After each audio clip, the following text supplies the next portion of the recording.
चौका बैठल महादेव गैनिया लसाई।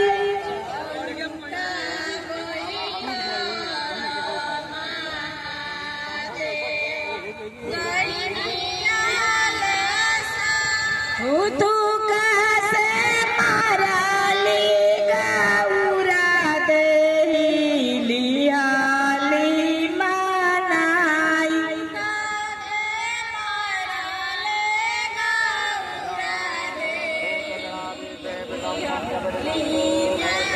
सुनिए शिवा शिवा के दोहाई।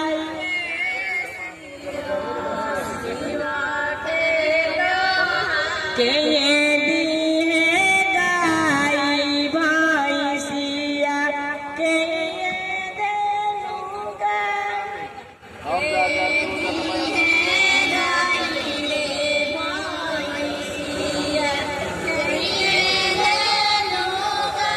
बियाहन के बेरिया महादेव ऊंचाऊ न पाई।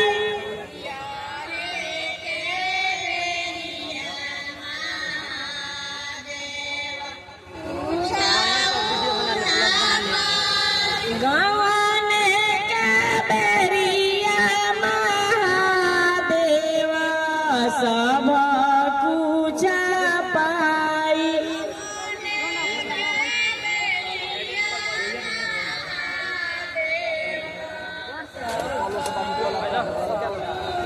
सुनिए शिवा शिवा के दोहाई।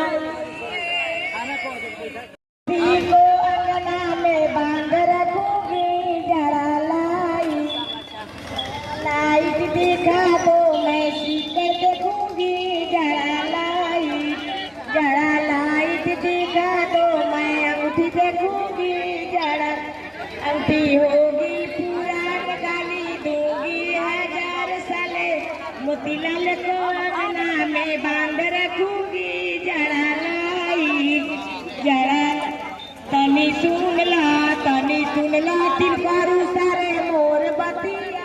तनी सुन ला तोहर महीना हाट जानी बाट जानी बड़हर बाजार जानी लंदन के पास जानी। पॉकेट में हाथ लगौली जूता से मार खैली इज्जत के हाल। तनी सुन जा तिलकारू सारे मोर बतिया।